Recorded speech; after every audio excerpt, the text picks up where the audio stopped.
Ship's log entry 10-32. The organic entities inside of me may be defective.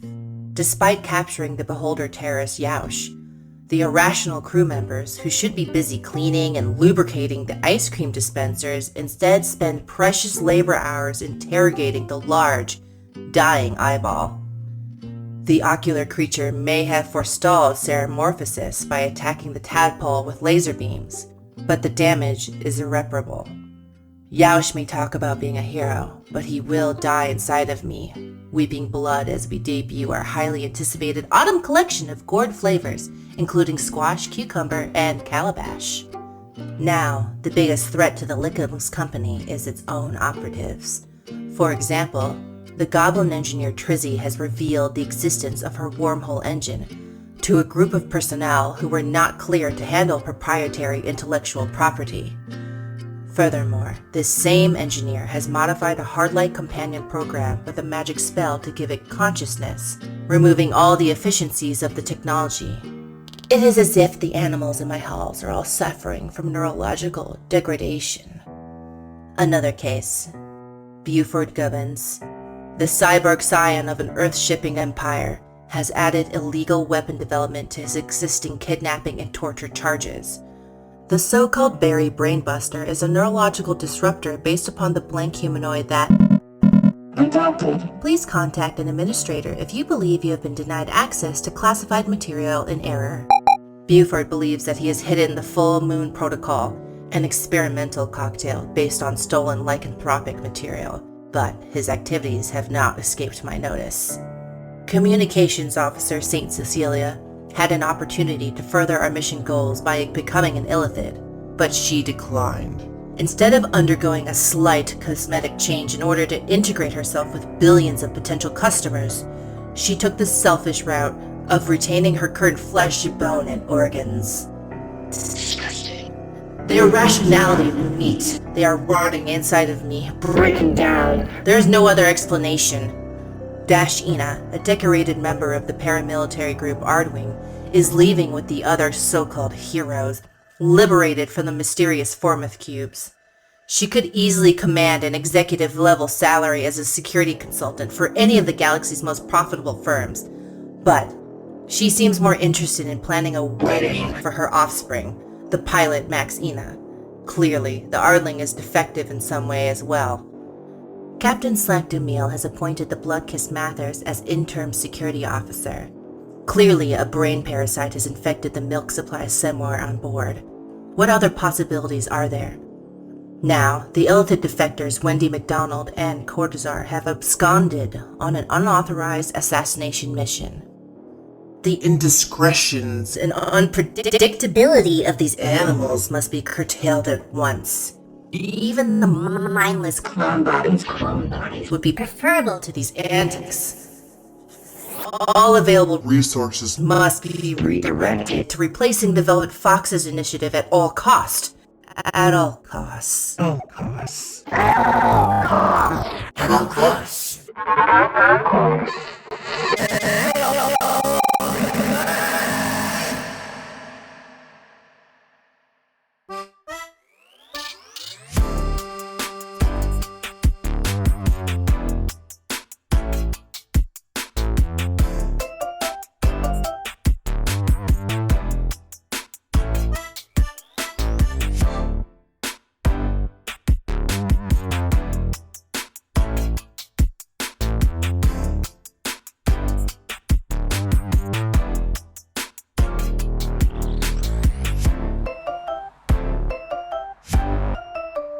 Laura, are you saying you have done every crime that is associated with drugs? Or are you saying every drug crime that's ever been done was actually you, and then therefore we need to empty the prisons?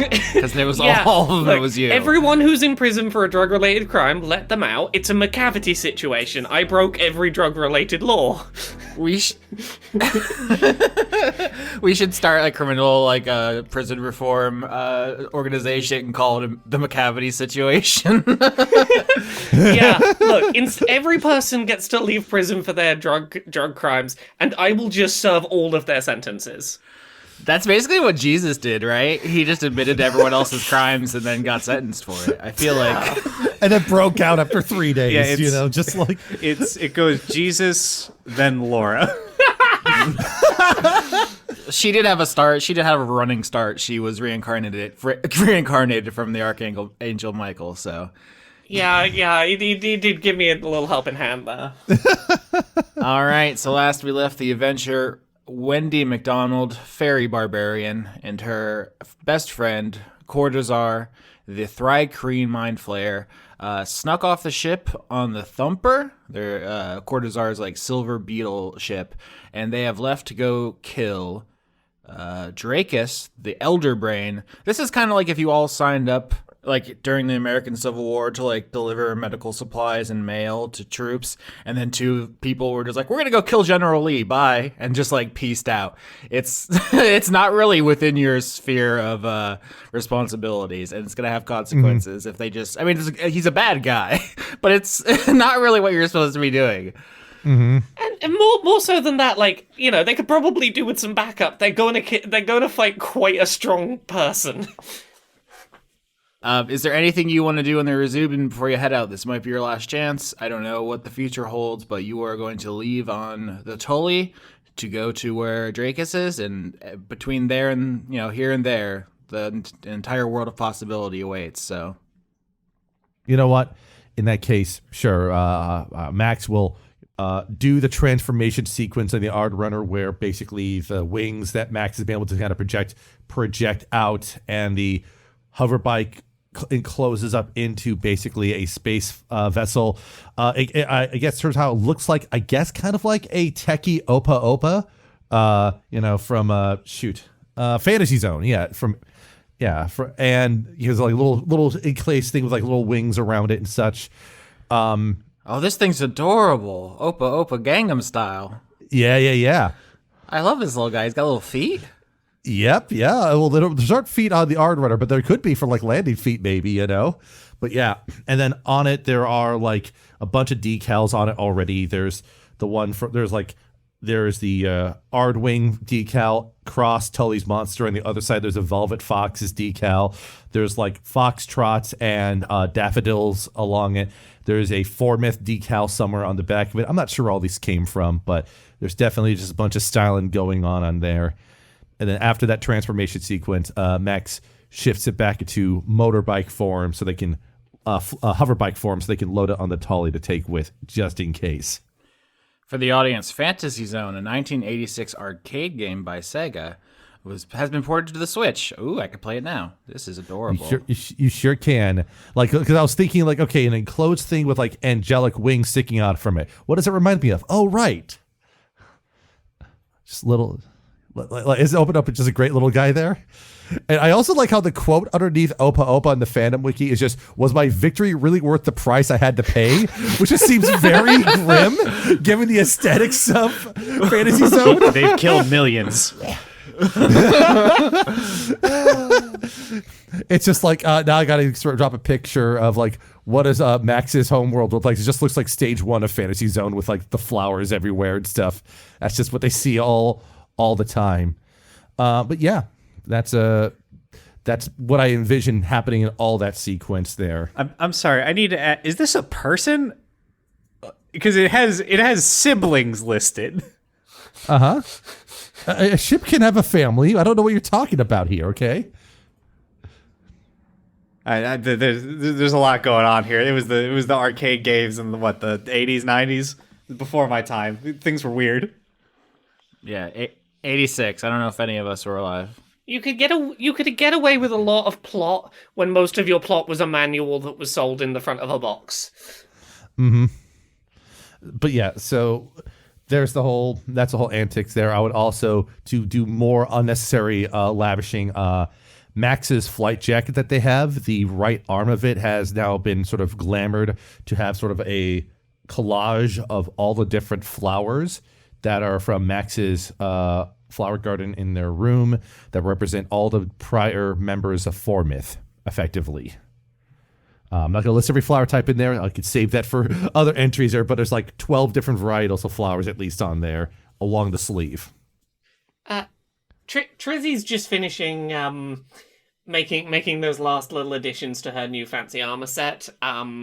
Very much is gearing up to be like, ooh, don't have to hold back now. I can do fucking anything. So Trizzy is giddy as anything, working on that armor suit in the back of the ship.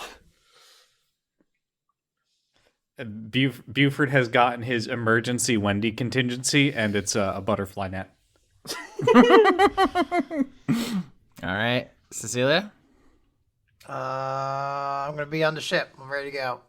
I got no time for this. All right. So I think you Adventures are waiting. You clamber onto the ship, and I think the blood-kissed beholder Mathers is following after you and says, "Why are you walking weird? What do you mean? You're a little leggy." It's how do I explain to a child that I was almost crushed beneath the evil universe spaceship that we're on?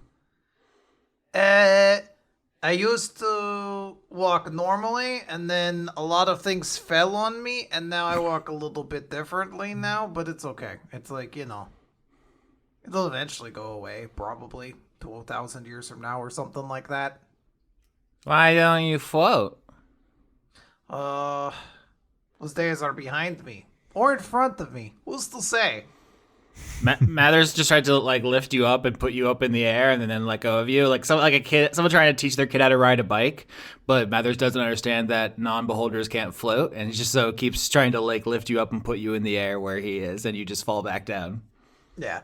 It should be noted that this is the injury ramifications from getting knocked unconscious during the last mission. Saint Cecilia's knee is injured now, and basically takes a disadvantage to acrobatics checks.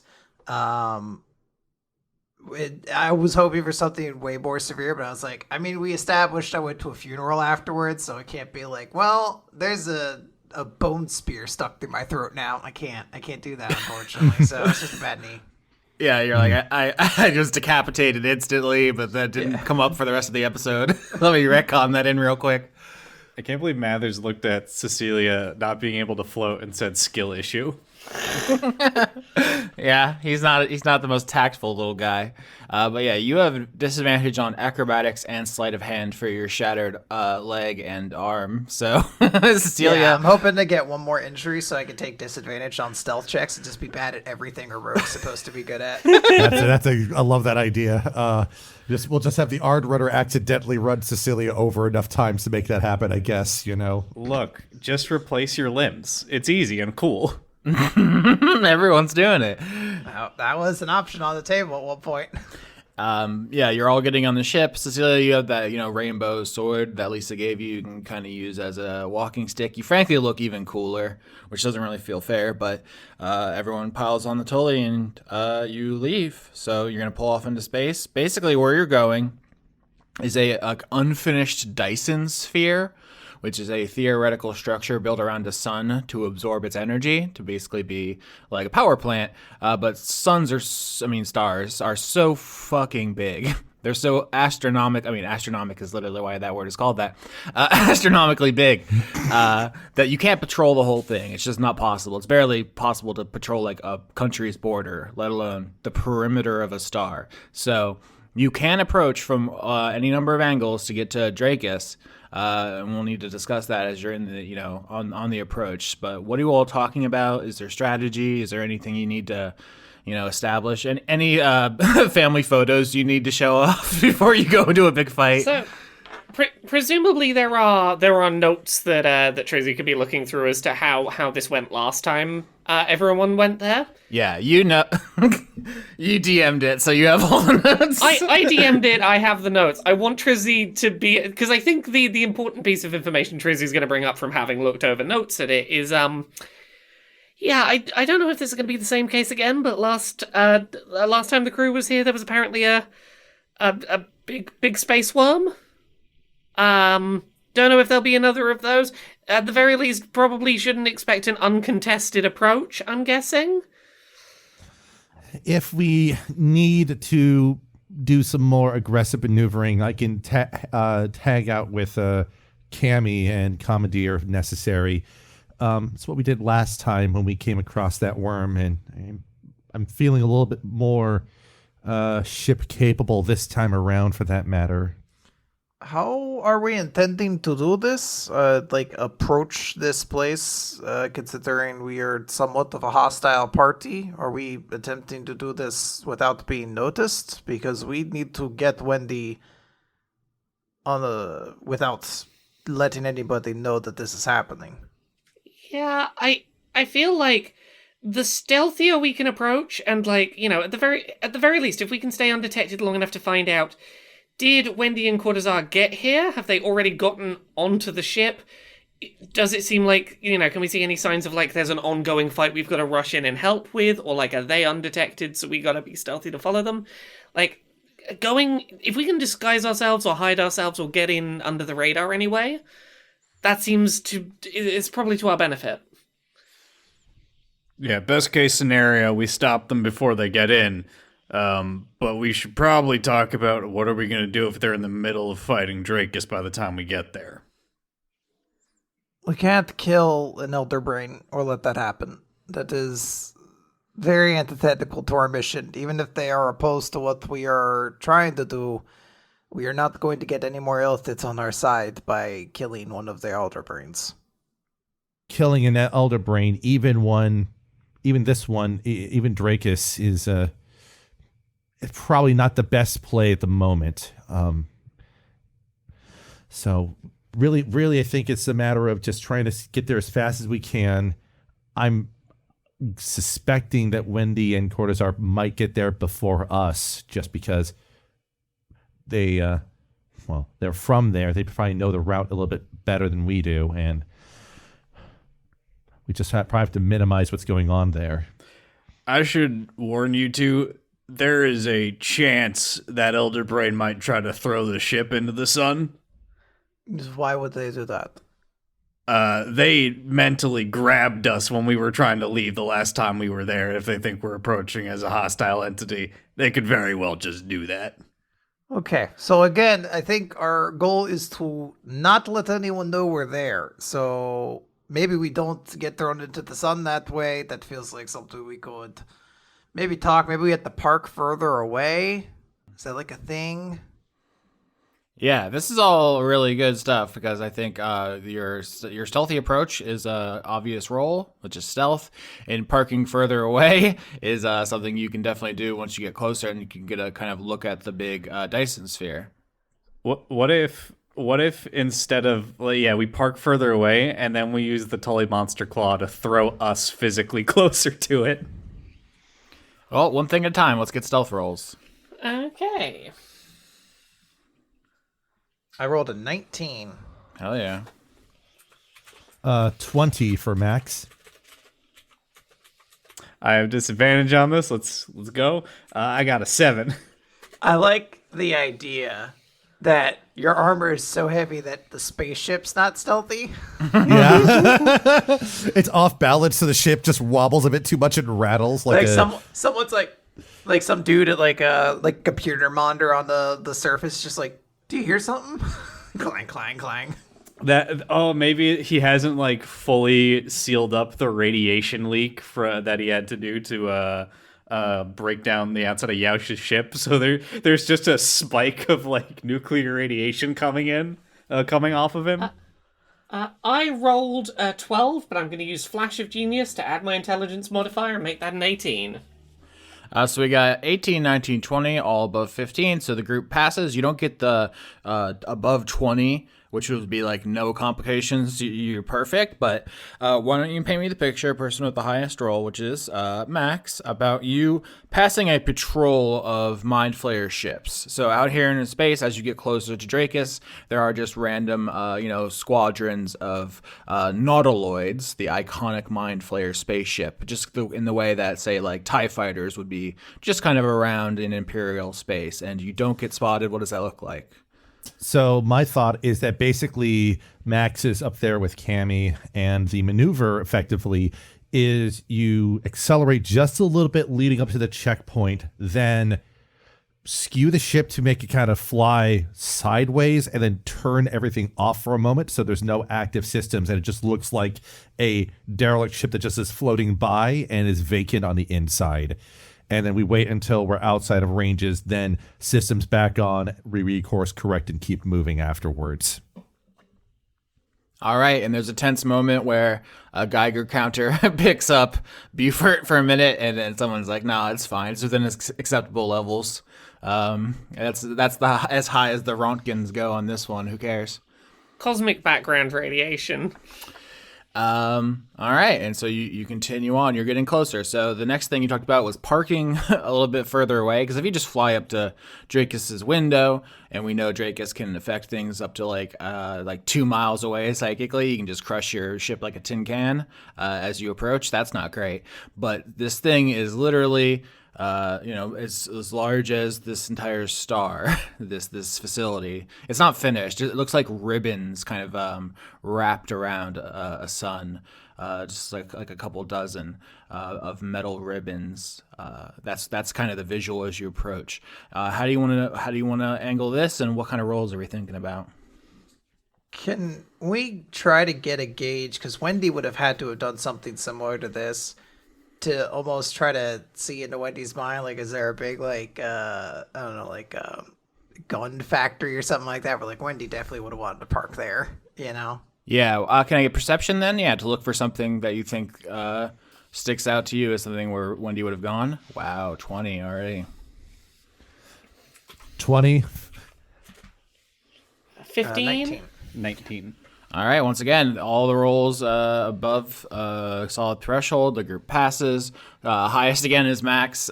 So yeah, you're approaching the Dyson sphere, and I think what you see looking at it is like there's the big kind of nerve center where Dracus is. You know this because of the last mission, which is like the labs. So Dracus' whole thing, his specialty as like a general in the Civil War, is making like hybrid creatures, spies like Wendy and Quarters are, but also the big worm you fought, stuff like that. And I mean, Yaush himself, right? I don't remember if we brought that up recently, but Dracus is the one who put the tadpole in Yaush, so it all comes back here. But just flying there is dangerous, so I think the thing that strikes your eye, Max, that's useful is like there is a transport system. There's like a rail system along the ribbons of the Dyson sphere, like a tram at an airport is what comes to mind. I think, or Disney World as the monorail. Like, yeah, we got to get out of the Dyson World tram. Let's go. Yeah, you see like a bunch of them are unfinished, but I think with the 20, you see that you could fly to like a rail hub and then take a tram or a monorail almost along the ribbon to Dracus, and this would draw much less attention. You'd think, Trizzy, you might need to do some engineering rolls, like turn off the sensors so that no one will get like an alert. No one will be like, tram in motion. Yeah. The question I was going to ask is like, is there perhaps any kind of magical sensors going on? Because if so, Trizzy was looking at maybe using Dispel Magic? Yeah, I think what the thing you looking at the Dyson sphere, you're like, oh, we can hook onto it with the Tully's claw, and then we can get out and start looking around to get a better look. But also, yeah, Trizzy, you're like, oh, I'm going to need to do some engineering here. Yeah, what do you want from me to engineer this? I think you have proficiency, and you, if any other bonuses you get to engineering for like your shipwright background or anything like that. It's not doing repairs. I get double proficiency on tools. If that sounds like it fits. Yeah, this is your specialty. All cast guidance on Trizzy. Never mind. That's a 26 without guidance. 26 to work on this little shuttle. Wow, this is working perfectly. This is a 27. Okay. Oh, thank you. I appreciate the guidance. Beaufort's just at the back being like, yeah, tighten those screws. I just want to say that the monorail thing just makes us even more like Thumper in the first place. That you have the different lanes you can switch on to, little flashing notes that you have to impulse into to indicate you should stay on there, you know? I didn't even think of that, but that's true. So you use the Tully's claw to hook on to the Dyson sphere. You're going to leave Cammy behind. Everyone's going to climb out and up onto the structure. Yeah, that sounds like the plan currently. All right. Then the 26 for Trizzy is you getting into the wiring of the system. You open some panels. You follow some cables. You start clicking, clacking on some computers. You can help me add anything here, but basically what you're going to do is turn off the alerts so that no one knows that when you activate the tram, because you're going to send it to Drakus, and you just don't want him to know you're coming. Yeah, I think specifically what Trizzy does is like isolates the alarm system so that the bit that sends the the alarm's been triggered isn't the signal isn't getting anywhere, but the bit that receives like the everything's fine signal is just in a little bit of a loop with itself. Just both halves of the system think they're doing their job. As the party disembarks, I have a thing to aid Trizzy with all this effort too, and that is a spell that actually is relevant, and that is Pass Without Trace, which I've reflavored as Deployment Cloak, which puts a veil of shadow and silence around radiates from Max, masking them and their companions from detection for the next hour or until Max loses concentration. Each creature within 30 feet of Max has a +10 bonus to stealth checks and can't be tracked except by magical means. So any just regular ways of looking at them and such are going to be harder to pull off there. So you've crushed the stealth, perception, and now tools checks. Everything's going so profoundly well. I'm going to give you something additional here, which is as you're getting the system up and running, it doesn't seem like anyone's been here for a while. This is a installation that is the size of a solar system. Not everything can be manned, and a lot of it is currently under construction, so there's not just people milling about. But you do hear some noise. I'm giving you that kind of as an addition to your perception for all these great rolls. Some things kind of coming, and you're not going to finish the preparations and jump on the tram and get away in time. What do you do as you hear some noises coming towards the group? So the noise is coming along the tram line itself, or just coming towards us in general? The noises are coming down a hallway as if someone else was entering the tram station. Maybe several someones, you don't know. But it could be any number of things. It could be a janitor. It could be some people who want to use the tram. It could be security. It just sounds like some noises coming down the hallway, and you have plenty of time to react. Yeah. Okay.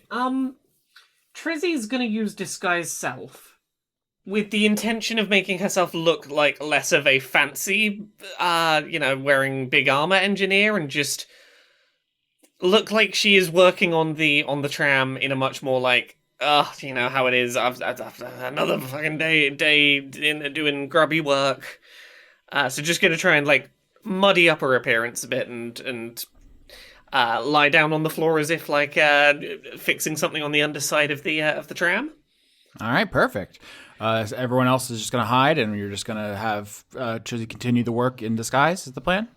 I don't think Beaufort has the capability to hide. I think he has to just pretend to be a physical labor robot. Okay. Yeah, this all sounds deception. Everyone who's involved is rolling deception. Anyone who wants to to dive behind the desk or something, you can do that, but everyone who wants to be involved in the deception, roll deception. I'm tossing guidance on myself for this. I'm going to roll a 9. Ooh, I got, hold on. That's a solid 5. I'll put Flash of Genius on that to make it a 10. Yeah, no, I'm Flash of Geniusing as well. That's a 19. All right, so we have an average on deception here. So you're not immediately busted, but you are going to have some difficulty here. So what enters the room is a patrol of the beings I've been calling cyber perverts. These are the mind flayers who have taken a mechanical body, which has basically been uploaded with the recordings of someone being tortured that Beaufort made earlier in the season. So this is a new wave of mind flayers that they are they're cyborgs essentially that run on hate and pain. And there's a bunch of them. And they enter this room and start looking around. And they're coming towards you, Trizzy. You just keep working. You have the highest roll. They are just kind of silently walking around.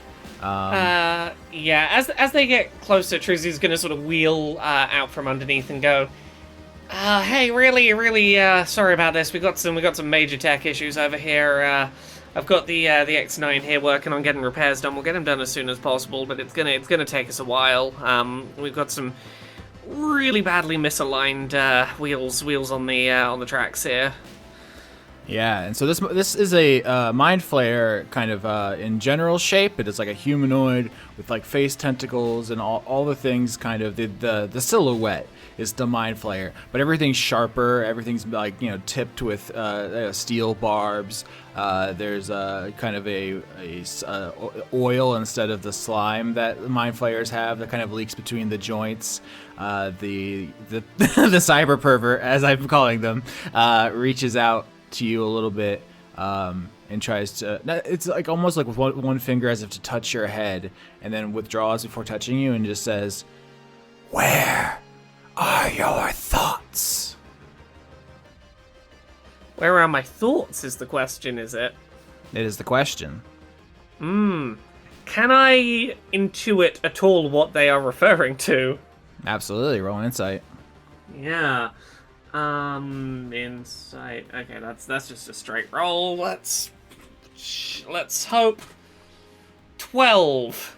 Yeah, with above average, I'll say that mind flayers are a eusocial species, hive minds and such. They're all telepathically connected. This guy just tried to connect with your mind and couldn't. Or, like he doesn't sense your thoughts floating like a mind flayer would, and is just immediately like, what's up with that? I will say there are 3 of them, is how many of these creatures are in the room, and they're always armed. I was gonna say that they are armed, but like literally they can't be disarmed because their bodies are like almost like shape-shifting weapons. Trizzy will respond with "Hey, yeah, sorry, I'll reconnect in a minute. I find it easier to like I know it's not your jam, but I find it easier to work with just me in my head for a bit. I kind of get in a flow." All right, that mind flayer seems relatively satisfied with that answer because you rolled average. I will say that one of them starts sniffing around Beaufort, who is pretending to be a robot. What does that look like? I think this has kind of got like SVU being questioned by the detectives vibes. He is picking up like boxes and then moving them, and then picking up other boxes and moving them. Like walking only in straight lines, turning at 90-degree angles, that sort of thing. Mm-hmm. Yeah, so you weren't doing a good enough job until you did your flash of insight. What is that? Is that just like you suddenly becoming like way more rigid, or is there like some kind of program you run to make yourself more like an NPC? Yeah, I think Beaufort like just turns on his like autopilot and just kind of stops thinking as his implants just do the work for him. He this is like his like I've got to mend the fence at the house. I don't really want to actively think about doing this, so I've created a subroutine in my brain to do it for me. I'm just real. I'll have to mention this, but I'm glad I decided for Max to hide as opposed to try to disguise, because these are the ones that knocked Max out the last time that they were here. So Max is. I'm probably going to note that Max might be perpetually frightened of them for a bit. That's so it'd be very reasonable. hard to Yeah. Hey. The cyber mind flayer starts looking you over, Beaufort, and it's just like, kind of inspecting your organic bits, what remains, the face and stuff, because you don't have tentacles. And it's just like, curious, and starts like poking at you. Can you actually roll me a Constitution saving throw to maintain your cool? That's a botch, and that was my best one too. Okay. Wait, Austin, this is an important question. Is the bullet still out there in space? I'm going to point to the sky. The good bullet. No, there's actually a new constellation, and you just haven't spotted it yet. I do know what it is, though. Oh, damn. Okay. All right, so you look at the space the next chance I get. You all did really well. So you got past the patrol. I had a whole dogfight out there in space with you. You got past that. You could have, not found the monorail, not turned off the alarms. You did really well, but we are now rolling initiative because The Mind Flayer starts digging a claw into your neck, and it's just to see what would happen, and you kind of wince in pain, and it's just like, oh, I'm just gonna cut through all your arteries, and just for fun, fuck you. I rolled a 10 for initiative. I think maybe some of the flavor on this is also like Beaufort can't stand that this is what happened to something he invented, and he just actively wants to kill it. And he's swinging probably quicker than he should. Yeah. 16. Max rolls a 24. Ooh. I was going to say, Austin, it's a good thing I think Max was hiding, because if they were trying to like hide in plain sight in front of them, they probably would have had a hard time given, well, how they got bodied by one of them last time they were here, and probably has some disadvantages with dealing with these. Max, you were the only one who wasn't trying to do deception. You were in cover. You see a Mind Flayer kind of dig one of its pointed metal claws into the side of Beaufort's neck and just slowly, sadistically even, start dragging it towards the jugular vein. Just being a real asshole about this. not being like Hulk criminal scum. Just being like, oh, are you really a person? Let me just slit some stuff and see what happens. And you have a clear shot. It's your turn first up in the order. Yeah, so what Max is going to do is stop concentration on their like deployment cloak, turn on basically Hunter's Mark, which is which I flavored as auto targeting on that particular Mind Flayer. That is, hassling Beaufort there. Don't worry about the damage rolls yet. That's not relevant at the moment. And then Max is just going to try to line up and take 2 shots at it. Do you want these shots to be with disadvantage, Austin, because of Max's prior engagement with these, or just keep the rolls straight for the time being? No, I think you just got the marksman feat as well. So I think actually it's now time for you to do Hawkeye shit. All right, so let's see. Your shot number 1 is an 8. That's not a botch, but it's not a great roll. Second shot, wow, Max just did very poorly. An 8 and a 10 on the 2 shots there. But basically, they're drawing attention away from Beaufort by shooting at the thing and coming out of cover. Yeah. With their gun lined up accordingly. That's all they can do, unfortunately, this turn. No damage. Yeah, no big damage. It's still good though. So Beaufort, you're trying to do your, maintain Constitution to not flinch as it's like stabbing you, and then Max pops out and just starts shooting. Everyone immediately drops into combat pose. Trizzy, you're up next. There are 2 cyber perverts near you. One who is talking to you, who you can immediately kind of isolate and take care of if you would like. Cool. Okay, in that case, Trizzy's gonna start throwing the lightning around because. Fuck it. These things are made of metal. This will probably go fine. Mm-hmm. So first shot, does 15 hit? It does not. Okay, second shot. Oh, that's a botch. Oh my gosh, this is the rolls were so good, and then suddenly they're not. Yeah, you kept commenting on it, so obviously Roll20 was like, all right, fine, dramatic consequences. Jeez. All right. I guess I should have a cadence to what I'm doing. All right, so your lightning launcher kind of warms up with a warm metal, like a warm lightning whir, and as you go to point it at the Mind Flayer, it just knocks it down, just like slaps it down, and you shoot yourself in the foot. So roll damage on yourself. Okay, what that hold attacks damage on me? Just one lightning launcher, yeah. Okay. Okay, 7 damage, but that does mean I gotta get the book out. Give me a second. Oh, no, I forgot. The unstable backlash. Dealing me a small amount of damage, Austin. Right. Roll. This Mind Flayer's in for the worst day of its life. Or the best. Oh, 3. That's a low number. Oh, wow. That's when it really early in Laura's creative process. Oh, yeah, you can find out where I was right at the start of this. Trizzy can't stop dancing. DC 10 wisdom check to break. -10 stealth, +1 performance. This is so confusing for this Mind Flayer. You just start fucking doing the Macarena in front of it. Well, it has to be the electric slide. Oh, god damn it. I should have known. Okay, yeah, so that's happening. I have a custom affliction I got to deal with on my next turn. Wonderful. So for these cyber mind flayers, they have kind of like almost extendable limbs. Laura, you were talking about this before. Is there anything you want to add to like the way they attack? Because they have like a bunch of cool features that when you design them, that I want to do. I like the choice of image you've used for them in the Roll20. In that one of the things I was sort of picturing when picturing how their limbs sort of extend seemingly out of nowhere is there was a character in the anime Bleach that had a sword that extended that just sort of Renji? Was it Renji that had like it sort of segmented out and that was sort of segmented?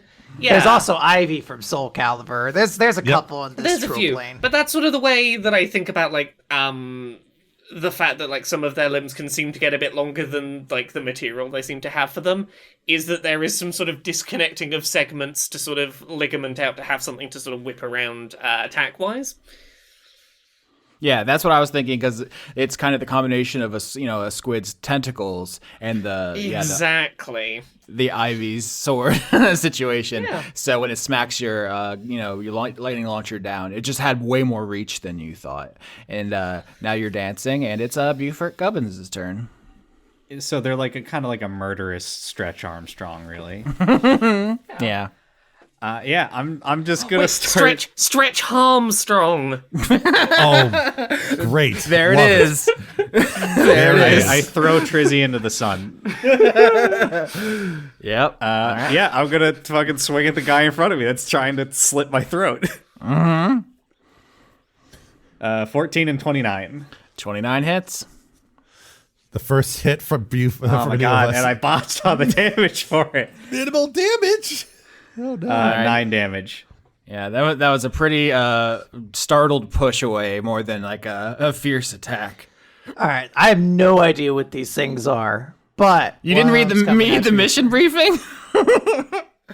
No, apparently not. But one of them is attacking my good boy Beaufort, so I'm gonna go up behind that one, and I'm gonna try to attack it from behind. All right. That's going to be an 18. Hell yeah, sneak attack damage. 32. Jesus. Actually. All right, sick. Yeah, you just stab it through the back, probably ripping out some, organs and stuff on the end of your blade as you do so, your rainbow blade. I would like to note, as I go over to do this, I'm going to be whispering to Mathers, be like, normally, when we first run into conflict, we try to de-escalate it. We're actually not trying to like start things immediately, but they have hands on my boy, and you got to protect your boys. So I'm just gonna kind of shrug and stab this dude in the back.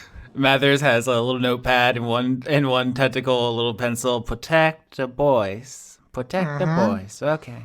I like how the pencil has "Protect the Boys" written on it as a reminder too. Your sword rips through the stomach of this creature. Probably would kill it if it wasn't a cybernetically enhanced machine designed only for sadosexual for being thrills. A pervert. Yeah, they are sado perverts. That's what. Yeah, it just groans like orgasmically. Yes. I blame this fully on Pavrov not doing extensive lab research on this. He pushed out medical devices real quick into the public. All right, everybody, dexterity throw as they all begin thrashing their chain arms at you. They're kind of the bladed razor claws on their extendable Stretch Harmstrong. Thank you, Laura, to everyone. Look, I throw out a lot of puns and a lot of them are bad, but occasionally law of large numbers, I get there eventually. This plus 4, 9. 12.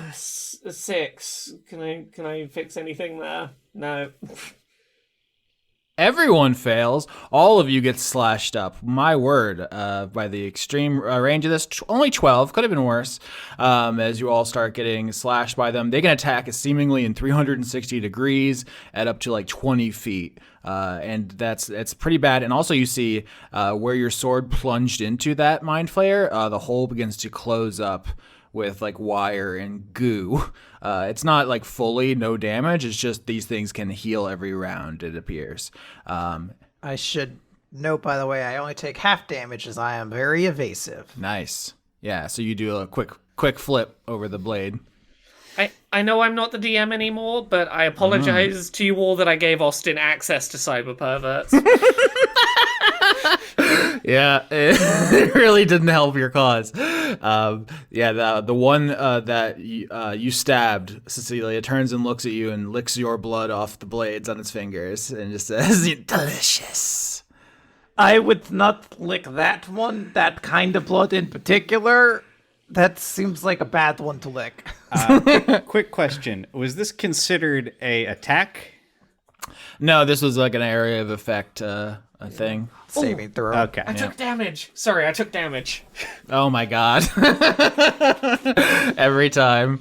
I forgot you were... Look, I've got the thing that lets me opt out of what I'm being afflicted by if I take damage, and I would rather not be dancing anymore. 46. Yeah, Trizzy's hips are not lying back there, but they could if she chose. Okay, so 46 is one that, like, depending on when in the season it came up, it might not have meant anything, but I feel like I know exactly what it means. Your ex is calling, is what I've got here. And I feel like in context this is Trizzy's phone is ringing and it's just Emma. Emma's trying to call and is adamantly trying to call right now. Yeah, what the fuck? That's so weirdly specific. What would that have meant to Wendy? She's never dated. Look, I don't know what it was gonna mean. I put it down here and I was gonna work it out when it came up. It would have to mean Rommel, right? Mm-hmm.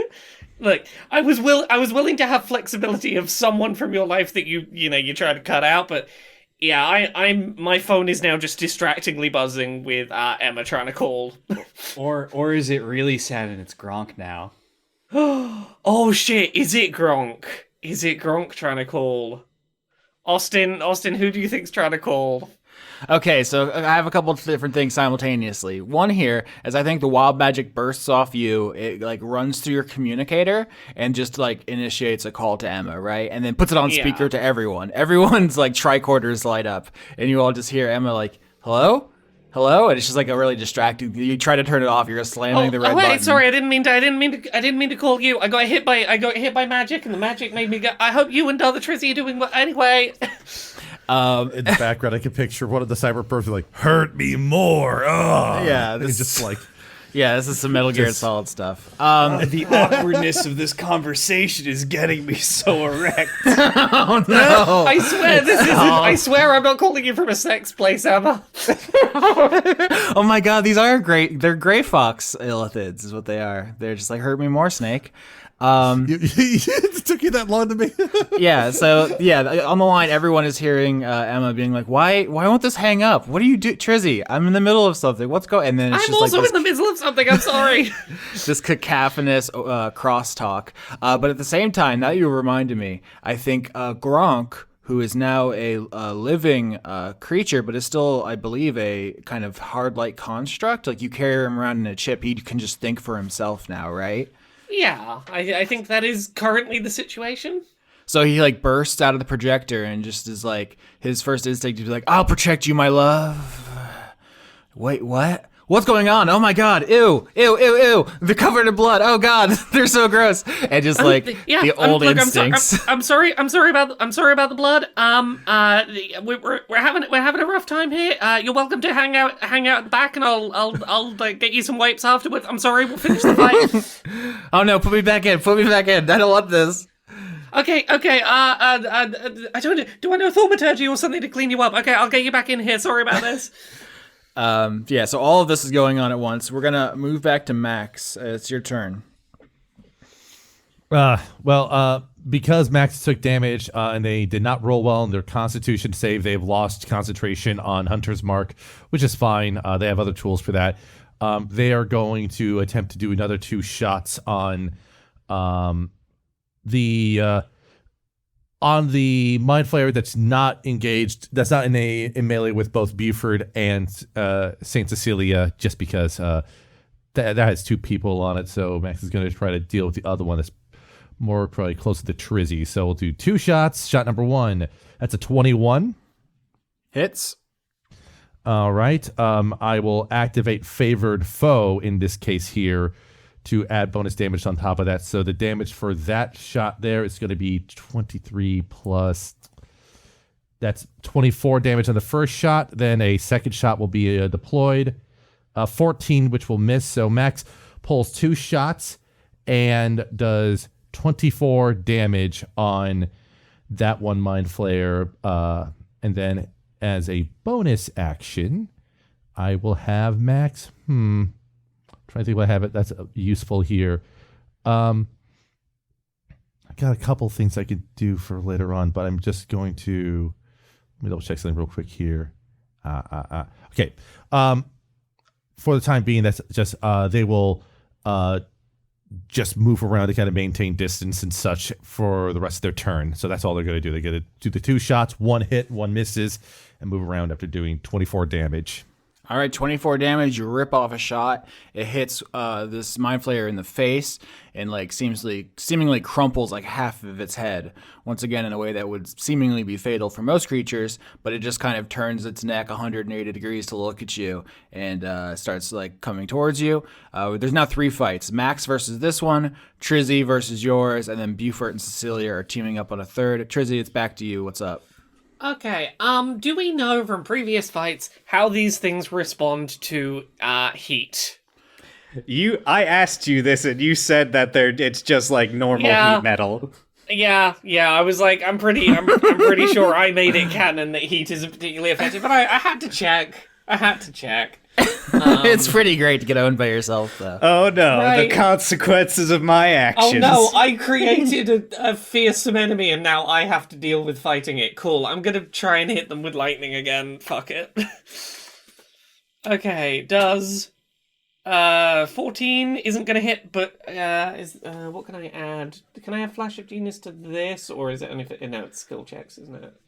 Nope, just skill checks. But yeah. Then saves, I think. Yeah. Sorry. 1 sec. Okay, let's try again. Fuck it. Let's try one more try and hit. Fuck it. Can't hit today. That's a 12, so you miss again. Trizzy, this one is just advancing on you, using the whips to, ground your lightning like into the floor and stuff, I think. Okay, next turn I'm gonna actually use some fucking spell slots. All right. Beaufort.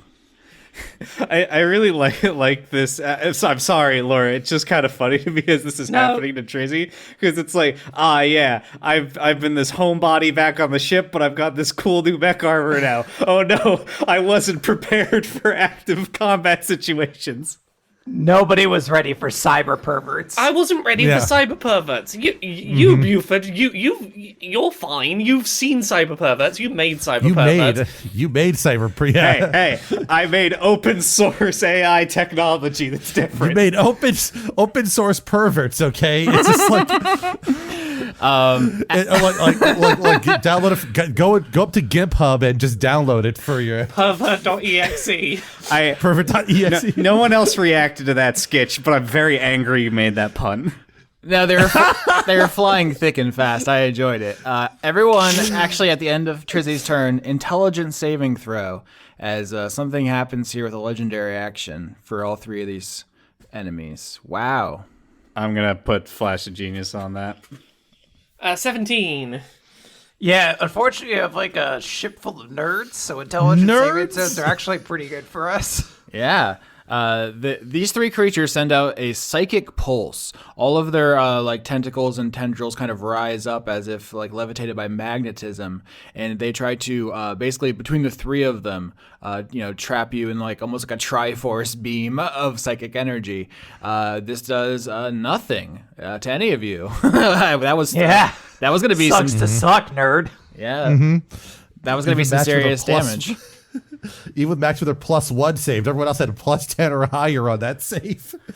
Yeah, but they try to overwhelm your thoughts with their collective machine intelligence. I think if they had succeeded, it would be like they just beam images of just like gore and torture and violence into your minds and like overwhelm you with it, like clicking on the replies on on Twitter or something. But yep, Beaufort, your turn. Yeah, I think Beaufort tanks through like, yeah, I did this to that guy. Big whoop. All right. 22 and 22. Both hit. 11, 16, that is 27. Ooh. All right. So you start smashing this person. They have a little bit of health. They're really, really looking fucked up. So I'm actually going to pass it to Cecilia because we're getting close to painting the picture here. Okay, cool. I'm gonna try to stab this bitch. 31 to hit. Holy shit. Yes. My fucking word. Really close to a crit, but not a crit, sadly. Oh my God. Just God, sad you don't face want all to see. around. You don't want to see a crit. It gets nasty. Just 34 damage. All right. Cecilia and Beaufort working together. How do you kill the first cyber pervert? I think it's got to be Beaufort just puts his fingers like at the top of this cyber pervert's head and crunches in and just splits the head open like an overripe melon to expose the tadpole, and then Cecilia can get the killing blow. Yeah, if that's how they work, I was going to stab it up its spine, give it nothing but pain and pleasure until it just dies. Oh my God. Yeah, I don't know if we actually know if the tadpole is still a separate thing in the cyber body, because like in a normal mind flayer, they aren't anymore. They kind of meld into the brain. The way I was picturing these when describing them previously was that it's not necessarily the same process, but it's a very analogous one in that the tadpole fuses into whatever the sort of brain equivalent is up in the top of it, somewhat dissolves into it. It's not separatable. Again, you can't take like a tadpole as you knew it before out of the goop. All right. So Beaufort exposes the goop and Cecilia impales the goop? Yeah. No, you know what it is? It's when a male anglerfish like just fuses and becomes a little lump on the side of the female anglerfish. It's that. Yeah, the kinkiest animal. I would like to wipe my blade off with blood and say I don't really want that sticking around. Beaufort hurls it into the sun. You're in the middle of a train station. You're not Hurls it into the exposed. sun. You're not exposed to the hard vacuum. Hold on, while you're out looking at the sun, can you see if there's any funny little constellations going on up there with perhaps provide us weirdly mechanical benefits? Can I make a perception Most check? of them are bad. Just know most of them are bad. Not yet. Mathers pulls on your sleeve, Cecilia, and says, I drink. No, we don't drink this one. These are perverts. They're bad. Don't drink the pervert blood, Mathers, okay? You don't know where it's been. Hold on. Let me see your notepad, and I'm going to see, like, protect the boys, and then I'm going to write, don't drink the perverts. And I'm going to put that above it. Be like, that's number one. That is number one on your list to remember. All right. So one cyber pervert down. Trizzy and Max, you are both 1v1ing your own mind flayers, and they're going to attack you. Trizzy, 20, and Max, that's a botch. So, Trizzy, does that hit? What was that? Sorry. 20. 20 does hit me. So Trizzy, you take 17 damage as the mind flayer latches onto you. Like blades come out not only out of the claws, but like on its body, as if it's like almost like a cactus or some kind of Iron Maiden, as it tries to like latch onto your whole front side. Strength saving throw to not become grappled as it starts like wrapping you up in barbed wire, essentially. Will a 14 do? It will not do, no. Can I flash of... this is a saving throw? Yes. Okay, flash of genius, it's a 20. Okay. So Flash of Genius is, you have a number of those equal to your intelligence modifier, so both of you... Yeah, so I have 6 of them, and I've already used 3 this episode, but they're a new thing, and I have access to them. Yeah, I'm gonna be saving the rest of these because there's an Elder Brain coming up. Yeah, I'm gonna be more economical soon, but I have a new thing, and I wanna use it. Yep. All right. So Max, the Mind Flayer near you tries to do the same thing, but botches, and so you can just shoot it. That's a free thing I'll give you now. You can just shoot it point blank as it tries to envelop you. 20 hits, perfect, and that will be a total of 22 plus D6. Go ahead and roll the bonus damage there. Yeah. So Max shoots it for 26 damage as it goes in. I will say, as you're rolling wild magic, Trizzy, Emma's still on the line, and all of you are still here, and you're like, I'm having a great time with my new girlfriend. I don't need you anymore. We don't think about you at all. Oh God! All the happening. Okay. I rolled a 96. All right. The game is insistent I have big high or big low right now. Right. What do I have? It says you get married. No. Aw. Okay, you can tell that by the time I got to 96, I was having ideas. I'm just gonna read it as it's written here. The bean had really kicked in by 96. You gain a new skill. Not a game stat, but a new ability of some kind, big or small, a new thing you can do.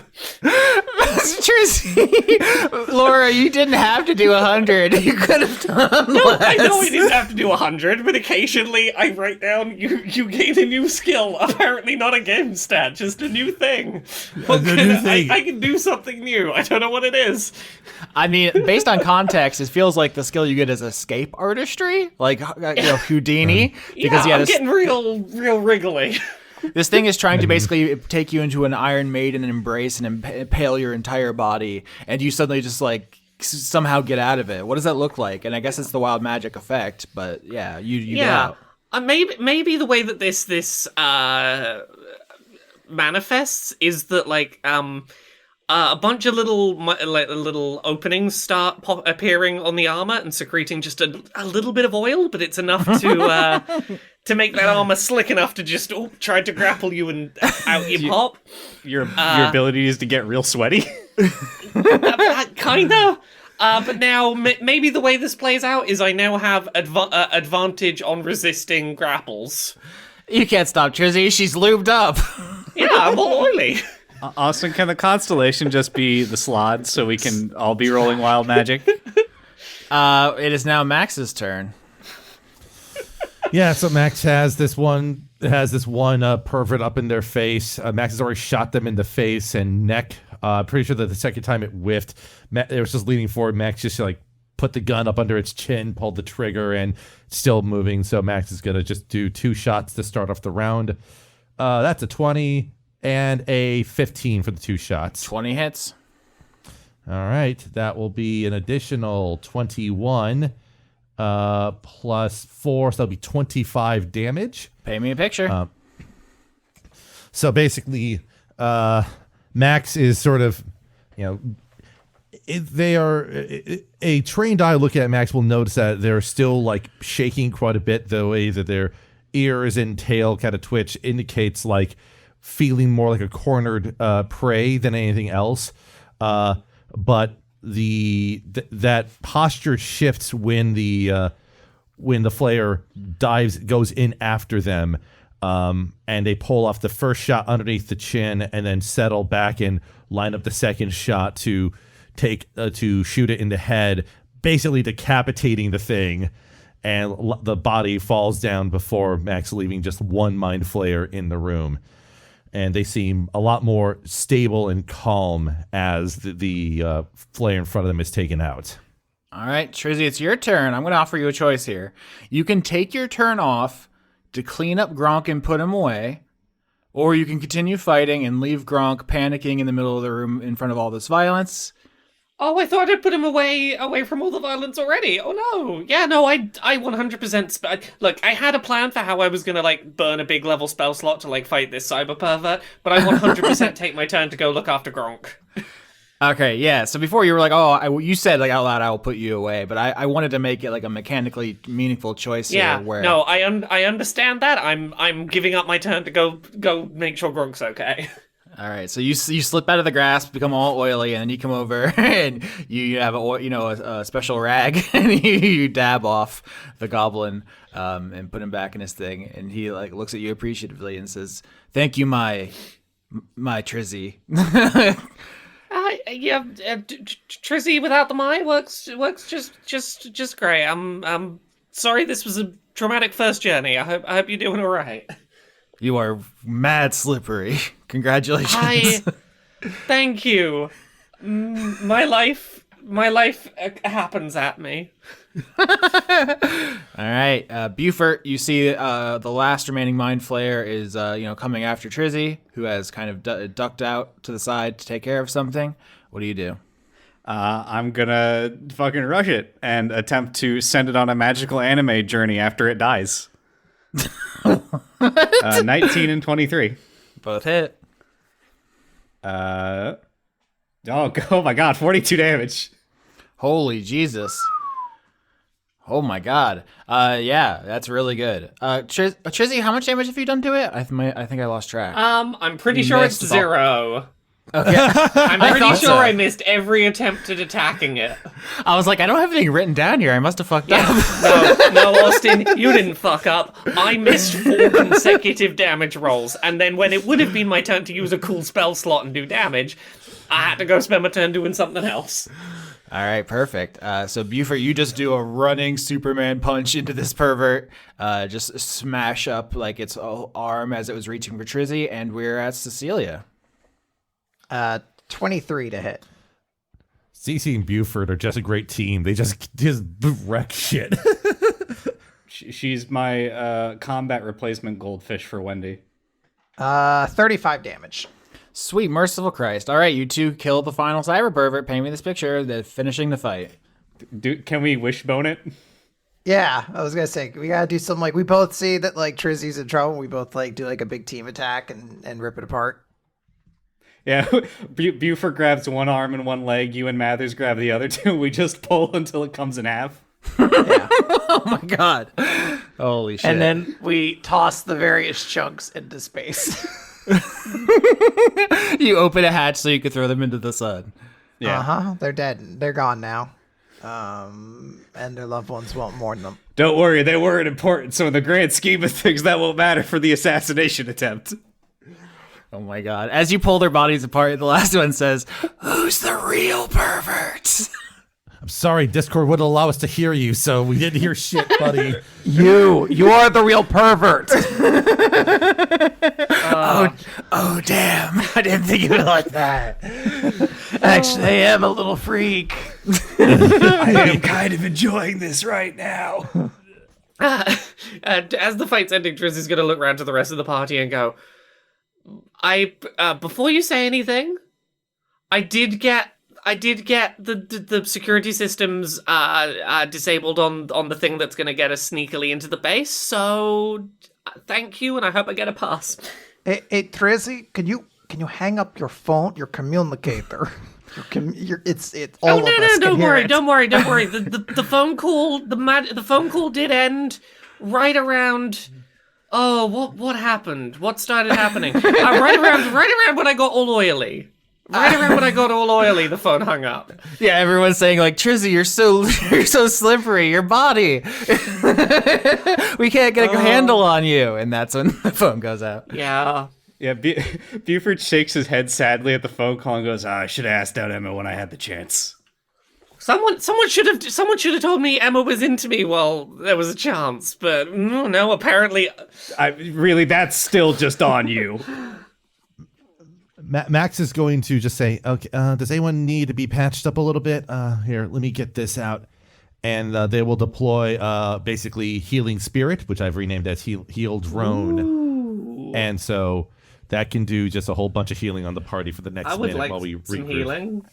I will say, as Max, you start setting up a healing drone. The other members of the party are throwing the dissected Mind Flayer bodies into the sun, and you catch a glimpse on the horizon of the constellation.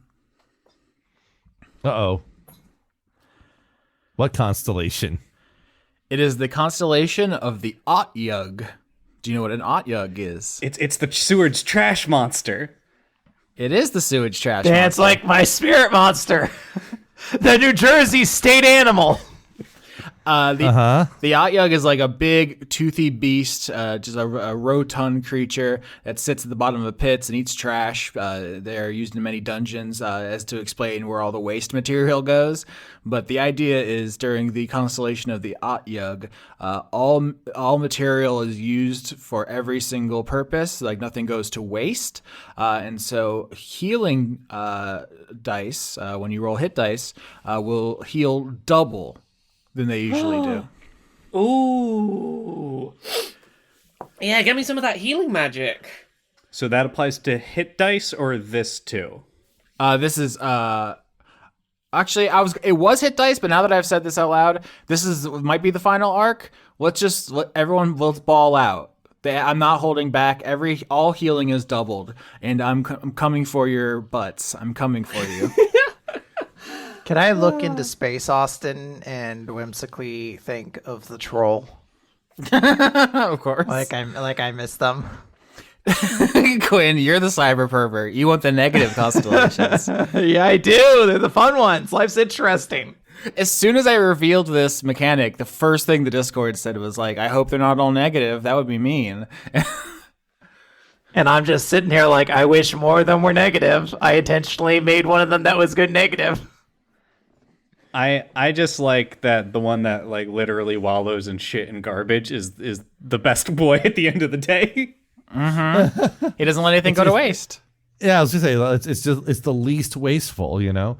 So yeah, while Max is doing that, they're giving themselves some temporary hit points, and then let's see here, they'll patch themselves up using actually, you know what? No, they haven't taken enough damage to justify that. So that's what Max is doing. They're just gaining some temporary hit points and applying some. They have a little drone that's sort of like the best way to describe it, I guess, is almost like a daffodil with some like wings hovering around Trizzy doing healing, and then it just disappears after doing its job. Yeah, I thought I blew up all of them last time, but I guess they had more, or they just got more bodies and downloaded a copy. That's great, wonderful. The exact thing I was worried about happened. All right, we gotta find Wendy and Cortazar. Wendy, if I know her, is probably in the vents. And frankly, Cortazar is probably ineffectually attacking something right now. Yes, Cortazar is probably engaging in stealth by attempting to attack people and missing so much that you don't even notice that they're there. It's a really clever ploy, to be honest. You know what? Actually, there's a chance Wendy is trying to bluff Drakus into thinking that the both of them came back willingly. Oh, that's certainly the case, isn't it? Yeah, Drakus really did seem convinced that would happen, so it's not an unbelievable sell. I see you read the mission briefing. I did read the mission briefing. Well, we should get rid of these bodies and we need to get going because Wendy is so fast, so we need to move fast to catch her. Yep. Trizzy finishes hooking everything up. The monorail's good to go. It's like a long train ride to the other section where Drakus is. But it seems like everything's taken care of. The bodies are flying into the sun. Yeah, I guess we're just going to keep sneaking along. And we should probably try to find Cortazar's trail more than anything else, because I think Wendy's going to be hiding it better, if they're even trying to hide. This Cortazar sounds like a right pozo. He's like their defense specialist, but he insists on attacking. Sounds very clumsy, awkward, ungainly. I like him. Look, I imagine he was probably really cool before the universe decided to just, like, make every single attempt he made at doing something just statistically go way worse than, like, averages would suggest. Yep, you get on. Trizzy, I assume you go to like the control panel, probably in the front, and get it started. It's a pretty long distance. I feel like I'm a broken record, but I just want to once again say the circumference of the sun is quite a thing. So you're gonna be going across this like strange ribbon of space metal toward a kind of node where the labs are. So it's gonna be a bit here. Is there anything else you want to prepare or talk about or get ready for? I think Trizzy's trying to help by, like, working out if she can remove any limiters on speed to, like, get us here a little quicker than standard worker transport would be doing. So she's just busy trying to speed this up as best possible. Oh, that's interesting. Can I get sleight of hand? Yeah, to like reach into a gearbox and like pull out the limiter without getting your hand broke. 23. Yeah, you're the best at this. This is crazy. Combat, fuck no. But the second we're out of combat, Jesse's like, oh yeah, I'm in my element. Yeah, so there's like this intricate series of interlocking gears in this compartment, and it's like there's like steam and smoke and grease and just like hellfire somehow in the back, and you just like look at this concentrate and then just dart your hand in and out, and you just have some kind of gizmo, and everyone looks at you, and you're like, faster. Yep. Max will just sit like Max will just push whatever makes the thing go faster and quote unquote pilot this thing along the rail. Beaufort, I think, is actually going to be playing with Mathers. Like maybe he's brought like a couple of child's toys from the Rezubian daycare center. Beaufort likes kids. Yeah. I'm assuming you brought the dentist office to push the beads along the on the wires. He's brought a Game Boy Advance SP. Oh fuck yeah! You're the cool parent. It's the best car trip ever. I was gonna say, I think blood-kissed child toys would be like teddy bears filled with blood, right? There'd be like a compartment inside that has like different flavored bloods. Oh, it's like like those easy bake ovens, but it's like a slushy maker, but it just different kinds of bloods. As you're all going on this train, I think Trizzy, you get a message. You on your communicator, and you can look at it, and you see it's from Ophelia of all people. Okay. What's it? What's the message say? I think it's like a forward, if anything. I was gonna say maybe she calls you, but she knows you're on a mission. But she just like forwards a thing to you, and it's like relevant ? And you open it up, and it's a communication from Tsukiyama prison facility, from Cascorn, the dwarf who actually made the cyber perverts, was like instrumental in the mechanical bodies, not the torture software. The physical half as opposed to the software. Yeah. But yeah, she has sent a message to the Rezubian thanking them for their help, and Ophelia is like passing this along to you. Like, I don't know what she's talking about. Oh fuck! Wendy isn't here. So I don't know what you want to think or do about that. Maybe roll history. Yeah, let's get some history going. Oh god damn it!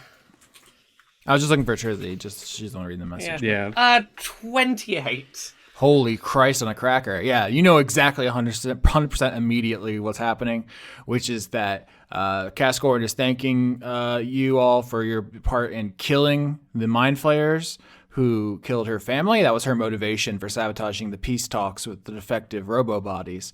And you're like, we didn't kill any Mind Flayers. The Rezubian's a peaceful mission. But you pretty much immediately remember, Wendy sneaking away to the prison and talking with Cascorn, and then the last home arc was the Rezubian cleaning up after a big space battle. And with the 28, you just like put it together, like, oh, Wendy has been like undermining the Rezubian's peace mission by like sneaking intel, feeding it to the rebels. She is killing people all over without permission from the captain, including trying to help Cascor and someone who tried to kill her. Okay. Okay. Yeah. So team. Yeah. Wendy's definitely here to do murders, no matter how that's going to reflect on the Rezubian. That's just how it is, it seems. Yeah, do you let the rest of them know that battle you cleaned up in the home arc was basically Wendy's fault, or like Wendy's design? She's the one she went to the prison during downtime and said, "Hey, Cascorn, who are the people who killed your family?" And then passed that information along. I don't think Trizzy passes on all of this information. I think Trizzy passes on enough to go, Wendy has been like doing some unsanctioned stuff, but is gonna stop short of the full specifics, because I think she's worried that the rest of the party will hear this and go, oh, Wendy's been causing problems for all of us. Fucking bail, leave her. We don't need to go save her. Like, Trizzy is trying to stop shy of quite admitting to what Wendy's been up to. Saint Cecilia's gonna sigh, put her head in her hands. Did nobody want to do a peace mission?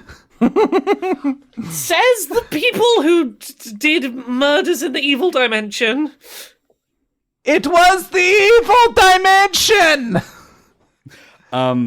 Yeah, I mean, Beaufort's just gonna sort of shrug. He can't, like, get upset that Wendy is doing something outside of the peace mission, considering his history. Yeah, I think Trizzy's gonna turn around and try and pitch this as like, look, I get this isn't great, but I'm also okay. No, I was about to say this, Max. I think you might be the only exception to this, maybe. But I don't think any of us here have the right to get on our high horse at Wendy about, like, you know, doing stuff that we didn't have permission from the captain to do that was not necessarily in keeping with us being a peacekeeping force, that was maybe kind of counter to that, you know, because we thought it was for the greater good. I feel like all of us have done some shady stuff. Again, Max, other than making a silly decision to get a weird soul-sucking cube, I don't think you've done anything, like, against protocol. You've been good. You can be high and mighty if you like. And Max did that before they joined the Resubian, so, like, you know, it was just like, yeah. So while they're in the Resubian, I think the only thing they did was they killed that one Bozog in the opening episode, and every other opportunity, I think they either intentionally knocked someone unconscious or failed to kill someone before someone else did the job for them. They did swing at Bryant first, which then I think precipitated Bryant's death.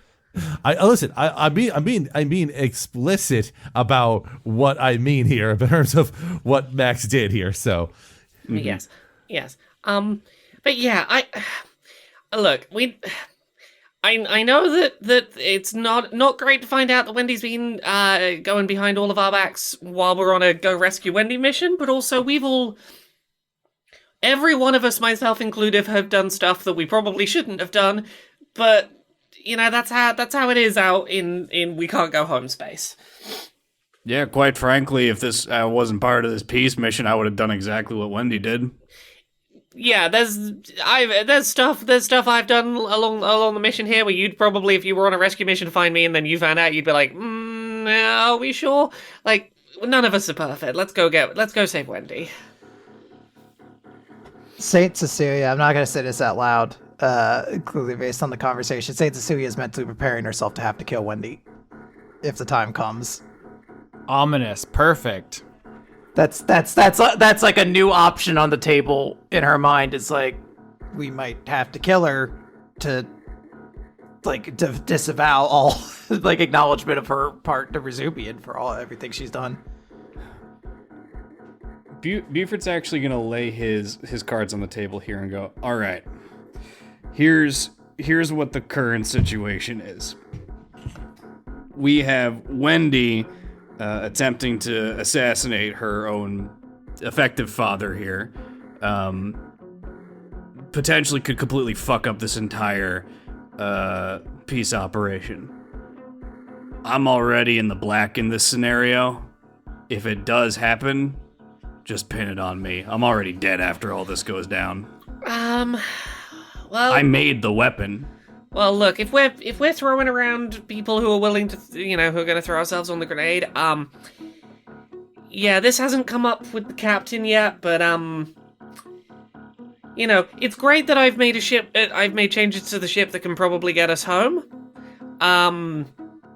It's probably going to surface at some point that the Resubian was a couple of missiles short, when it probably could have used a couple of missiles, and that is my fault. So,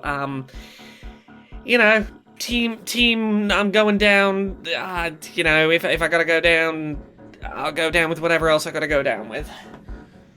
Well, and in my case, despite trying to do what I can, I inadvertently gave Yaush an inside look at everything the Resubian was doing for the entire time I was on mission. So, like I said, we can course correct as well as we can. No one needs to throw themselves on any swords. Let's just get to Wendy. Try to get Wendy back. and to resolve this under the radar. No, that makes sense. But I do like that at least Trizzy and Beaufort both offering to implicate themselves in some stuff. It's very good drama. Can I get nature checks from everybody of all things? Sure. Nature, okay. 17. 18. 10. 9. All right, 17 and 18, the group passes. Beaufort, you see that there is like a little scanner on the monorail on this train that just is like looking for space debris. It's not like anything specific. This isn't a combat vehicle, but you see a signature that sticks out to you as an unusual metal. And with an 18, I would say it is actually the thing that the thumper is made out of. It is not in the way of the train. It's a little off to the side. But after Trizzy ripped out the limiter, like this thing is going like Mach 15 or something. Like it's like to go around the sun, right? We're talking about this train is going so fast that like if you poked your head out the window, you would become mist. So the only way you could spot something out the window is by like a long range scanner. So I'm telling you, the thumper is outside up ahead. You can slow to check that out or speed ahead. Does it look like it's moving? Ooh, I would say it's moving very slowly. Okay, yeah, I think we should try to slow down and intercept it. I was thinking if it was far away and not on our course, we'd try to skip off the rails at it and then leapfrog from the train to it. But it sounds like we can just potentially slow down, unless that limiter has fucked us. No, Trizzy rolled perfectly, so it's not a runaway train situation. Although that would have been a funny botch. Yeah, Trizzy just very carefully holds the limiter and just like 1, 2, there we go, and puts it back in like between the moving gears. Yeah, I think we should go try to intercept the thumper, either make contact with it, get onto it, and because if they're like trying to slowly sneak in, that might be what's happening here. All right, so you're all talking about who's going to take the blame if this breaks bad. Beaufort points out that there's a strange signature. You slow the train down, over the course of 500 million miles or whatever, because of how fast you're going. This is the classic case of writers can't do math, right? No one knows how far or fast this is without a different kind of brain than mine. But eventually you slow the train down alongside the thumper, this beetle ship, which is seemingly drifting in space. It's not moored to anything. It's not clipped like the Tully is, but it's moving kind of slowly in the same direction as you're going, which up ahead there's the nerve center where you are hoping that Dracus is. Or maybe hoping, I don't know. Dracus was there last time, I'll say that. What do you all do? Should we go on like a spacewalk and just kind of jump onto the side of the thumper and knock on the door? Did any of us think to like create a like a special knock we can do on the door of the thumper to be like, hey, it's us? What is it? The shave and a haircut. 2 bits, right? A hallowed dice funk tradition. Somewhere Lauren Morgan just smiled. I was gonna say, like, you just knock the entire sequence of level 9 from Thumper. Yeah, that's only takes about 20 minutes to do. That should be sufficient as a unique knock sequence. To get off the train and onto the thumper is acrobatics. If that's what you want to do, you got to kind of jump and angle your body because there's no air resistance in space. Okay, so acrobatics. It's a whole thing if you miss. 13. 12. 17. Are we all doing this? Anyone who wants to jump, anyone who wants to stay on the train can stay on the train.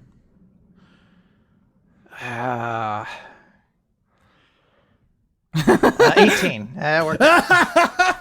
Wow. Okay, so you would have crit. This is funny because you have the disadvantage to acrobatics because you shattered your leg when the evil Rezubian exploded with you inside of it. So you're like, oh god, I'm gonna fuck this up. And you have the best jump by far. Is it just that Mathers can float and can just course correct you, just with like little nudges? Yeah, we'll say that. You're perfect. So actually what happens here, Max, you just jump onto the thumper with an acrobatic leap. Together, Mathers and Cecilia are able to get there with a 13 and a 9, or no, a 13 and a 12. Gubbins, you're heavier than you think, and you miss. And Trizzy, with your new big robot, you're heavier than you think, and you both miss. So you go both like skidding off into space. Like you're not immediately like sucked into the sun and killed, but you're floating. You're not on the vehicle. Okay. In that case, Trizzy can get back using where is it? One sec. Misty Step.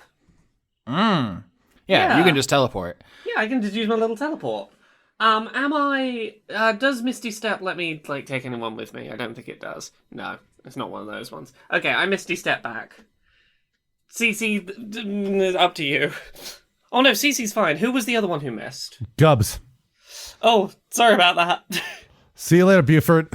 So what's interesting here is that you would have crit on the acrobatics if you didn't have a disadvantage, and I would have said the crit consequences you can grab someone else. So everyone would have been fine. So there is still a consequence of you hurting your leg here, which is like you try to reach out for Beaufort, miss his hand, he goes floating away, and it doesn't seem like the end of the world necessarily. Like all of you have a number of abilities and expertises that could perhaps come into effect. But as Trizzy teleports onto the surface of the Thumper, it turns on. All of its lights like activate. It begins like almost like shimmering as if it's activated some kind of shield or something, some projection, and it suddenly accelerates and slams into Beaufort. It misses. Does 3d20 damage there. Dexterity saving throw, I'll say, before I say it slams into you head on. I'll give you that. Okay, so this will be +4. So that would be 21. All right, perfect. Good thing we rolled because the ship suddenly just tries to run you over, and you are able to like use your metal arm to brace yourself so you don't actually get hurt in any way, and you skip off it like a stone. Everyone else, strength saving throw to hold on to the Thumper so you don't get whipped into space. I can't try to grab onto the ship. Ooh, not yet. Well, Okay. It's not out of the question. Let's get this thing going. 2. Oh my god. 4. 18 for Max. Oh my god. Cecilia and Trizzy get thrown off in different directions. This is tense. Max, you're the only one still on the Thumper. There is like a thin kind of edge to like some kind of hatch or something, but it doesn't have any obvious handle. I'll say that. In fact, let's roll initiative. I mean, the Thumper is attacking all of you for some reason. Max rolls an 18 on initiative. 17. 15. Initiative. Oh my god, I really fucked that. 6. All right. Team Tully's been sent blasting off again. 17, 18. Max, you're up first, right? 18. Yep. All right, Max, you're up first. You're on top of it. You don't know why it's acting this way, but it tried to run over Beaufort and it has just flung Trizzy and Cecilia into the void. What do you do? Right. So Max is going to attempt to break into the Thumper, if possible. All right, how do you want to do that? I mean, basically, the way I sort of look at it is there is a hatch. Max, I would expect would try to use some sort of tools they have on hand. I think Tinker's tools and stuff like that. But basically using it to sort of like pry open the door or sort of finesse like a catch on the door. They've never ridden a Thumper, so they don't know what the door mechanism is like, but they're trying to figure out how to pop it open to get in. You know, they got the wire. They're trying to they got the little thing with the air pump to slide underneath. They're trying to pump it up and just grab the latch on the inside with a wire coat hanger and pull it. You know. Yeah, without thieves' tools, I think what I need from you is just an athletics check, basically to deadlift it. Right? You're just trying to brute force it. Okay, so would a 25 natural 20 do that? Would the best mathematical possible roll would that work? Yeah, that's hilarious because Max, you're not a strength-based character, so I was like, aha, something you're bad at, and then you're like, no, dog, 3-time gold medalist. They have a strength of 10, but they have proficiency in athletics. So just like, yeah, this bananas. 25. You just get down into the hatch and you just rip it open. I mean, you can add something if you want, but the thing that happens immediately is that like an alarm starts going off because there's been a breach, and the ship starts trying to vent and push you out, and you see Cortazar and Wendy inside, holding on to like like handholds so they don't get sucked out of the ship, and they look up at you. Like Max just blinks like, wait, what are you two doing still in here? Get out of here, Maxie Max. This is none of your business. I mean, we're Gub, CC, and Trizz are all stuck in space right now until we can recover them. So, do I have a Cortazar voice? It's always been Laura. Hello, it's me, Cortazar. This is how I've always sounded, isn't it? If we don't do something to help the others, I'll be the Cortazar again. Okay. Laura, what is your? Do you have an Austin voice? You do? That would be offensive to me. I feel bad. No, do the voice. Do the voice. Look, here's the thing. I'm British. I know our voices are weird and terrible. Don't worry about it. Yeah, so Cortazar does his specialty, the thing he always does, which is throw up a shield, blocking off the hatch and stopping the Thumper from venting into space. But he does say, like, you can't get caught up in this. This is mind flayer business. Get out of here. Well, we can't get out of here when several of us are now floating unattached into space right now. So at the very least, help me get the others like recovered. Let's see. Strength saving throws. The Thumper accelerates again. You're on top of it. So with this crit, instead of trying to beat you all back, they're just seemingly trying to escape. That will be a 12. Yeah, that's not going to do it. It is a barrel roll, flipping you off. And now all four of you are floating in space, and the Thumper shoots away, like at just under sub-light speed, and the four of you are there. So Wendy and Cortazar are there. There are thoughts and things to be happening, but they have a ship, and you're on foot. So it's going to be pretty tough to stop them. But you did immediately end what would have been a full combat sequence. I think... Okay, I have an idea about what to do right now, but... can I make just a suggestion? You do have the Vortex Warp gun. That is true. But I have a feeling that even in the time frame to do that, they're going so fast, it'll be out of reach of Max's gun unless, Max did it as a reaction, Oh, I just assumed they're already gone. I'm talking about trying to get us from falling into space. Yeah, for sure. That's definitely a thing that Max can do. For sure. All right.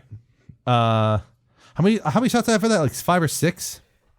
You can do it 5 times. So if you did it 4 times, you have 1 left.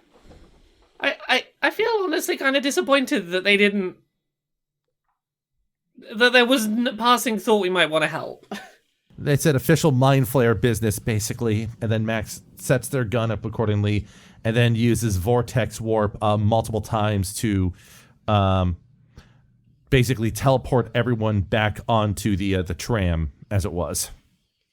Cool. Well, in that case, I guess it's time we remove the limiter and try and catch up. All right, Trizzy, once everybody's on the train, you remove the limiter and start going again. Does anybody else say anything after you're all climbing on? If they are at this point not introduced themselves to Drakus as coming back, they are, seems like, just going straight to trying to kill him. Yeah, and I'm gonna put it this way: if they are willing to, be stubborn and go, oh, this is mind flayer business, and not even consider asking us to help, to me that really feels like they're underestimating the level of threat they're walking in to deal with, and in the politest way possible, I feel like if we don't get in there and help, there's a good chance this doesn't go well. Because they are just real single-minded on go in guns blazing and do this. I did give Wendy a gun to turn Drakus into Barry, and that's going to give someone a lot of confidence. I mean, that is going to help. I checked. Barry is legally considered an endangered species. It does not seem like Wendy is looking for our help and is dead set on doing this, which is very bad for the Rezubian. Although maybe good, maybe having like two different forces trying to kill us at once kind of like counteracts each other a little bit, maybe. Like they can't all fit through the same doorway at the same time kind of thing. Yeah, like when you get ill with two different illnesses at once and they just kind of cancel each other out and you're fine. Yeah, if we're double dead, then we're not all dead, you know? If you've got a cold, go lick someone who's got a cough and like it balances out. Yeah, you got to get bit by a snake that makes your blood clot, and then you got to get bit by a snake that makes your blood never clot. I guess my only thought is still just like, why now? Why did Wendy go off and do this at this point? I mean, there's probably never a good time to do this, but it just feels that I think what must have happened was that once Wendy and Cortazar got the thumper back, they realized they could get out without using the Tully, and that was the only rationale for jumping at this point. I mean, maybe it's just this is the last chance kind of thing, because we're currently in a stalemate with scary old big bad. Mm-hmm. If you've got stuff on your list of I need to do this before my time runs out, sometimes you gotta make sure you get it done when you can, I guess. How has the actual like peace effort been going? Has it been making progress? I mean, I think so, but also the galaxy is huge. This is the thing I think about with like Star Wars and Star Trek all the time, is if there are like thousands of inhabited planets with their own economies and cultures and stuff, it's hard to generalize, right? But So Drakus is just one of many generals at this point. yeah, he's not Sauron. He's not the number one guy. But I think earlier the analogy I made was like General Lee in the American Civil War, like very important, doing some stuff. It's like it would be a significant accomplishment to kill him. Mm-hmm. Frankly, maybe it's not all bad if he dies. It's going to damage the peace mission, but at the very least, it removes something off the board. And I imagine part of this is more than just Wendy wanting to advance the efforts of the Rezubian or removing Illithid or Mind Flayer revanchist ideology. I think Wendy wants to kill her dad. I don't think anyone can hold too much. What's the word? I don't think anyone could judge too harshly. I think we've all had that thought at some point. Does everyone in this group just agree, or is anyone like relatable? Everyone, when you're like, I could kill my dad. I don't know what you're talking about. I love my dad. My dad rocks. My dad fucking rules. Oh, you will love your dads. Oh, well, that's my not fair. character is defined by my love of my family. So my thought about Max regarding to their father, I'm like thinking like, but the father has never been mentioned at any point in this entire campaign. He's always just been Max and their mom. That's not fair, Cecilia. Your dad is Slayer from Guilty Gear. Of course you love your dad. Yeah, and that's why he fucking rules. He's so cool. He can block punches with the smoke from his pipe. I don't even understand that. Yeah, so Trizzy reveals inadvertently something about herself. And then the botch consequence happens, which is you all hear something coming down the train towards you. It just sounds like even footsteps, just like someone going to a business meeting. Maybe a little heavier, but someone's walking in your direction. Does this sound like heavy footsteps? Like maybe a giant Mind Flayer hippo person? All right, Dan, do you want to DM? Wait 2 seasons. Trizzy would like to try and lock the door. Trizzy, you rush and lock the door to the cabin you're in as the heavy footfalls of Rommel, the hippo style mind flayer, the GIF illithid, start coming towards you, and you just hear him say, like, all of you will make great soldiers in our hive mind, except for the cyborg. We have a score to settle, and you won't be much use to anyone after I'm done with you.